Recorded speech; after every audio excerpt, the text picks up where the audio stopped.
Hey everyone, welcome back to my channel. I just wanted to pop on here and kind of talk about why I haven't been posting a whole lot the last week or two. Sorry about the lighting. It's like raining outside and I didn't want to put my overhead light on and be like super backlit. And I'm not really sure what's going on here. I don't know what, I can't figure out what this glare is. Cats sound like they're fighting. Yeah, I can't figure out what this glare is from, so sorry, hopefully it's not overly annoying. But I just feel like I'm struggling, like, with life. That sounds like way melodramatic. I'm not suicidal, I just want to put that in there. Like, that's not what this is about. But sometimes I just start to feel like extremely overwhelmed. I feel like I've got way too many balls in the air that I'm trying to juggle at once. And I just kind of like shut down. And I kind of go into like a funk. I don't want to like quite call it a depression, but I just kind of go into like a funk. And that's where I've been for like the last couple of weeks. I've just been really unmotivated. I felt extremely just overwhelmed with like life and the amount of responsibilities that I have. And it's just all just like catching up to me. Now, yesterday my parents did come over and watch the boys so that I could run errands and get groceries by myself, which was so nice. It felt so good to get out of the house and just be responsible for myself. The silence was deafening in the car. It was a little like, whoa, it's quiet in here. But it was nice to be able to just go do things and not be worried about the kids. So that kind of helped a little bit, like boost my mood, I guess. And then last night we spent quite a bit of time in the yard. We're now working on filling in dirt. For anyone who doesn't know what I'm talking about, last year we bought the house next door. We had it demolished. It had a house fire. So just anybody who's new and doesn't know. And so we're getting to the end of all of that. We did have a contractor, but it was just a mess. He screwed us over. Ugh, it was a whole thing. So we're finally getting to the end of that. We're down to just like a couple of rubble piles left. And last night we spent quite a bit of time in the yard, pouring dirt and pushing dirt around the yard. And we had a little bonfire going because we still had like some leftover wood from the house. So we were burning off some random wood chunks. And I think just like spending time outside really helped. It really helped boost my mood. And then getting some time away from the boys. I had about 3 hours yesterday where I was away from the boys. And I think that just really helped. So I'm feeling a lot better today. I'm not feeling as like stressed and angry. I don't know if I want to say angry, but stressed. I'm not feeling as stressed, and I'm not feeling as, I don't know, I feel happier today than I did yesterday and that I felt the last couple of weeks, week and a half. So I think I definitely needed a little bit of time to myself along with some time outside. I mean, we spent a lot of time outside anyways, but just something about last night having the bonfire going, and I don't know, it just was good for me. But as for what I'm feeling so overwhelmed with, finances, a lot of it really.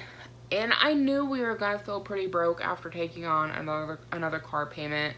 I knew it was gonna happen. So it's not like it's a shocking thing to me, but it's still affecting me. Which we needed another car. We really did. That Grand Prix was just too small. I mean, it was what I was driving around in. It was having problems. I needed to get fixed before winter. And it just wasn't worth the investment in fixing what was going on with it. Plus, I didn't want to drive around this winter in the Grand Prix. I mean, I live in Indiana. We can get quite a bit of snow. We're close to Chicago within 3 hours. So we get a lot of like the lake effect. And I didn't want to be in that car this winter. I've done it the last couple of years. And before I had kids, I had a Grand Prix. And I drove around in that thing. And like Grand Prix just aren't made for winter driving. Like I wanted to be back in my SUV where I felt safe with my kids. And like if it was just me, if I didn't have kids, I wouldn't have cared, like at all. Like I loved my Grand Prix before I had kids, the white one that I had. But now that I have kids, I'm less like, woo, let's go like fishtailing on the highway, like from driving in snow, to more like we need to have like all-wheel drive and safety. So oh, I think I just woke up Ira. Now he's starting to fuss. He's been kind of fussy today. I'll give him a moment and see if he doesn't go back down. But yeah, so we took on another car payment. And I know it's only like a temporary thing of discomfort, or financial discomfort, if you will. We should be able to pay off either the car or the loan that we have out on the house that we bought next door. Land now, the house, there's no house anymore. We should be able to pay that off at tax time, and that'll free up a chunk of money, and everything will be peachy, and that's, you know, a few months away. On top of that, I'll be able to start donating plasma again here really soon. I had to wait until I was 6 months postpartum. Ira is now 5 months old.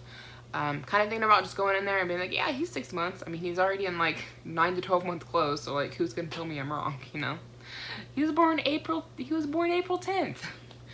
But once I can start donating again, and once we get that one of the loans paid off, whether it's the new car that we just bought or if it's the property next door, not really property next door anymore, but you guys get what I'm saying. It'll help alleviate things. But right now we're feeling that. On top of that, we got some news about Levi. There's a few things going on with Levi, who's my oldest, and that's just really like stressing me and worrying me out, and worrying me. And there's really nothing that we can do about it until we can do something about it. I don't know how else to put this. He's supposed to be getting evaluated for speech therapy very soon, which I definitely think he needs. If you guys watch my vlogs, you guys hear all the babbling that he does. He's 3.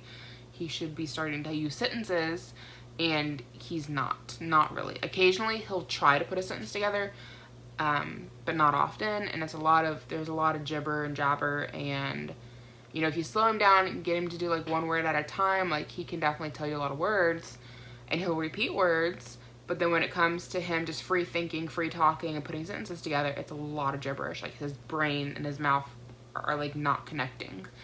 There's also times you can hear him like flipping letters around in words, or like the structure to a word. Like, he'll put the end of it in like the middle. It's kind of hard to explain, and offhand I can't think of anything in particular, but he's done that before. And he struggles with some pronunciations, like purple, so things with P's in it. Like purple tends to be urple, pink turns to be ink, things like that. There's more than just like P's that he's struggling with. Like, there's like S's. He struggles with S's. There's a lot of letters that he struggles with. So as far as like pronouncing things out, he can say all the letters, but like to pronounce them in a word, he struggles. And so him needing speech therapy is, I mean, he hasn't officially been evaluated and diagnosed yet, but even the speech therapist that we're talking with, which I was supposed to get a phone call today about setting up his evaluation, and I didn't, so I'll have to call him Monday. But the speech therapist I was talking with even said that from what she's seen, the small evaluation she did in the classroom in his preschool, that there's really no doubt in her mind that he'll qualify for speech therapy. He needs it. And it's not shocking that he would end up needing speech therapy. There's a good chance Ira will need speech therapy. I was in speech therapy for 5 years. I couldn't say my R's. My mom was in speech therapy for a while when she was a kid. We're both dyslexic. Dyslexia runs in the family. I've got a lot of cousins, aunts that are dyslexic. So I think a lot of that just comes down to being genetic. Plus, he's got a cousin on his dad's side who needed speech therapy and sounded a lot like he does, maybe even worse. And then that kid's been in speech therapy now for probably 2 or 3 years, and he's doing a lot better now. But so the speech therapy part isn't really stressing me out. I'm happy to be able to get him the help. You know, that's like a step in the right direction. But Levi is, I don't want to call him a difficult child, but he is a lot to handle. He is a wild child, and I try to put his best out there online. Like, I don't, want to put massive temper tantrums and the struggles out there, I think that's personal. I don't want him to be finding these videos someday and look back and be like, oh, Mom, I wish you hadn't posted that, like, I want it to be good things of like, oh, look, that was my swim lessons, or at the time I went horseback riding, or, that's just like our normal running around day when I was a little kid. Like, I don't like massive meltdown, the troubles. But we are struggling with him in some things, and I would be really surprised if he doesn't get diagnosed with something, because comparing him to other kids his age, he's just not doing what they're doing. Like, I cannot get him to sit still for the life of me. But a lot of times he'll know what's going on. Like, we go to story time at the library, and he has to be up and moving. He can't just sit still like other kids. But if you ask him, if you can get him to stop and ask him, hey, what's going on in this book? What's going on in this page? He'll, like, most recently they read a book about birthday parties. And he's like, oh, birthday party and presents and cake and candles. Like, he knew what was going on in the book, but he had to be up and moving. And then, like I said, we have a lot of tantrums. He's starting to get frustrated a lot because he's realizing that people can't understand him. Something that he's done for a long time, for a couple of years, is if he gets frustrated, slap himself in the face, or slam his head against the wall, or slam his head against the floor. I think he's trying to garner sympathy, because a lot of times he'll do that when he gets told no, and so he'll run off and hit himself in the head, or like smack himself or something, which I don't know why he keeps doing it, because he doesn't get sympathy for it, but that's something that we struggle with. And sometimes he does it really hard to where he has like a red spot and he's legitimately crying because he legitimately hurt himself, and so that's hard. And he's a lot to handle, you guys. Like, he is a lot. And it's hard to tell how much of it is like, am I being a bad parent? Is he just a wild child? Is there something deeper going on? Is he just 3 and gonna grow out of it? What is it? But when I compare him to other kids, he's just not doing what they're doing at his age level. Like I mentioned, he did get kicked out of preschool for potty training issues, but even in the classroom, the teacher was struggling with him, getting him to focus, getting him to pay attention, getting him to sit down. That was even still in the classroom an issue. So at our last doctor's appointment for Ira, which is our baby, I mentioned it to the boy's pediatrician, and he said that could be signs of a deeper issue. That's kind of all he said. And he said that at Ira's 6-month appointment, we will talk more about Levi and what's going on. I think he just wants to give him a few more months to see if things start to improve, but he's been doing this behavior for the last 2 years. So I can't foresee it magically changing. Though if we get him into speech therapy and that starts helping and he starts having better forms of communication, maybe that'll make a difference. I'm very hopeful, but I don't know. So that's stressing me out and worrying me, and I should just let it go because there's nothing I can do about it until, until we're there, He's, like I said, he's so little. He's not in school anymore. I mean, I don't know. So, but getting him into speech therapy is like a step in the right direction. So that's going on. My student loans came due again. It stresses me out so much. Like, I feel like I'm never going to have the money to pay off my student loans. I feel like it's just never going to happen. I never feel like I'm in the place to take on that debt. And so I just keep deferring it, and I hate it. I hate it. I wish I'd never gone to college. I don't have very many regrets in my adult life, but going to college and buying a brand new car, 2 of my regrets. Wish I would have never done either. New cars are not worth it, and let me tell you, if you struggle in high school, college is probably going to just be a money pit for you that you're wasting your money on. Like, I should have went to trade school. I should not have gone to college. That's a whole other story in and of itself. But yeah, that's been stressing me out. But I did call today and I got it deferred again. And hopefully here, when I start donating plasma again, I'll be able to just start making like small payments or something. I'm hoping to, you know, have to pay more than like $50 a month or something. I mean, I know that's barely gonna make a dent, but it's something. And then the other thing that has been stressing me out for like this whole week, and the bigger reason why I haven't made any videos, is that we decided to rehome our dog. And I'm trying not to cry. And the reason we decided to rehome Molly is because she's been biting Levi. And she's been doing it for the last 2 years. And she's never drawn blood, but he can't pet her. She will snarl at him, snap at him, and nip his fingers, bite his fingers. And it's sad because he is at an age where, like, he likes dogs. He likes her cats, and he has no issues with her cats. He can pet them. That's not a problem. But he can't pet her. She won't let him do it. He can't play fetch with her, which he wants to. But she will, like, if I try to help him play fetch with her, give him the ball to throw, she'll bring it back to me. And then if I give it back to him to throw it again, she'll try to just take the ball away from him and run away and hide. She wants nothing to do with him. There was an instance that happened when he was little, like maybe a year old, and he was learning how to pet. Like, he was still doing like the pulling on my hair kind of a thing, and he was just barely learning how to pet animals. All 3 of the animals got their fur pulled. It happened. The cats got over it. They still lay with him and let him pet them, and they're over it. And now he knows how to pet them correctly, and it's not a problem.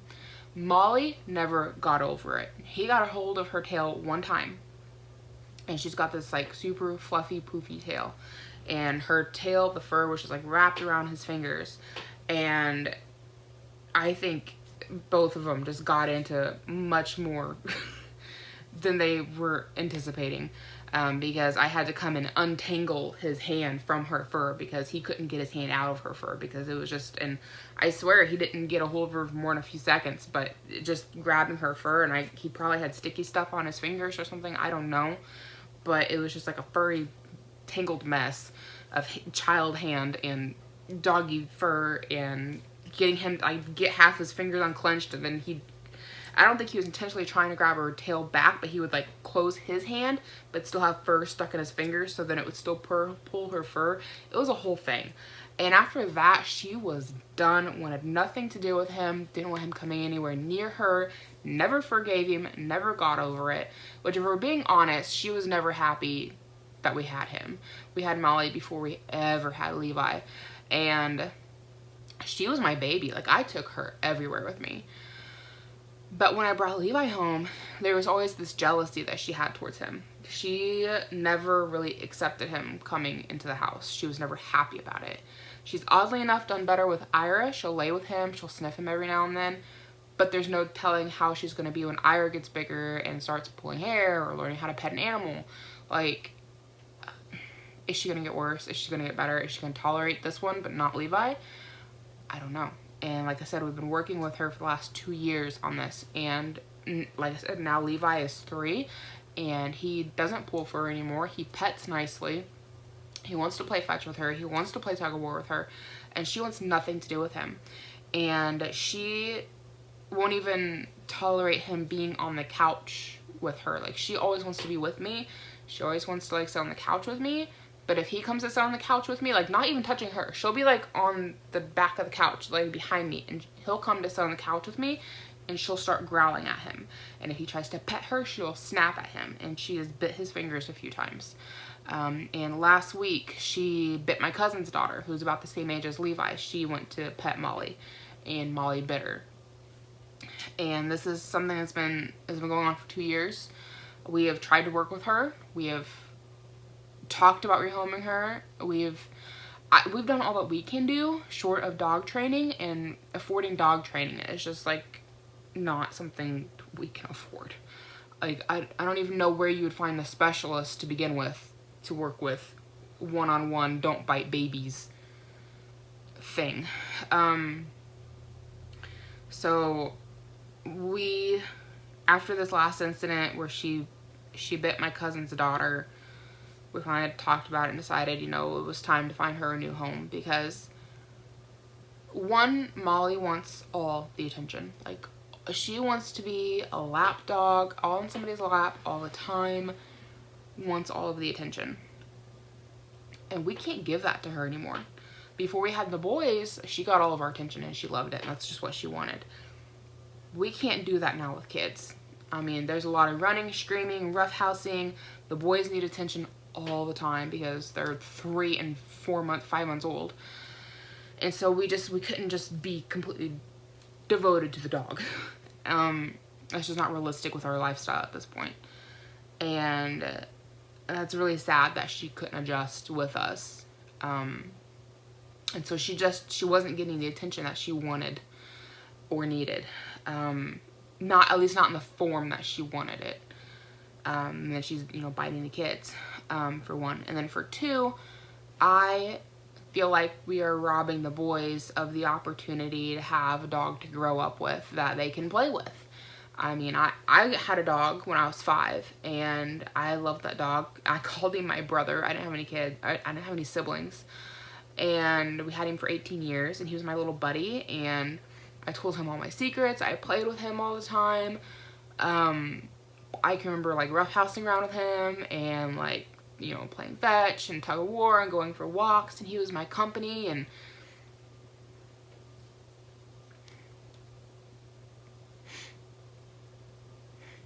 talking about him always makes me sad. So I love having a dog in the house. And it's not that I didn't want to have Molly, but I also don't want to rob that experience for my kids of them getting to grow up with a dog that they can love and that will love them back. And Molly just wasn't going to be that for them. And so that wasn't fair to my kids. That wasn't fair to Molly. And I felt like I was selfish just hanging on to her. Because, like I said, we've been talking about this for 2 years, and we've never, you know, made any plans to rehome her. We would just talk about it and should we do it, but I never wanted to let her go. But like I said, then she bit my cousin's daughter, and she's bit Levi a few times, and she snarls at him a few times a week. Like, it's, you know, get away from me, kid. And he's taking the hint to get away from her. And even this morning, before the people came to pick her up, she snarled and snapped at him because I was petting her on the couch, and he came over and wanted to pet her. And he was being nice, and he just comes over, oh, Molly doggy, and went to, like, pet her, and she snarled and snapped at him. And it was just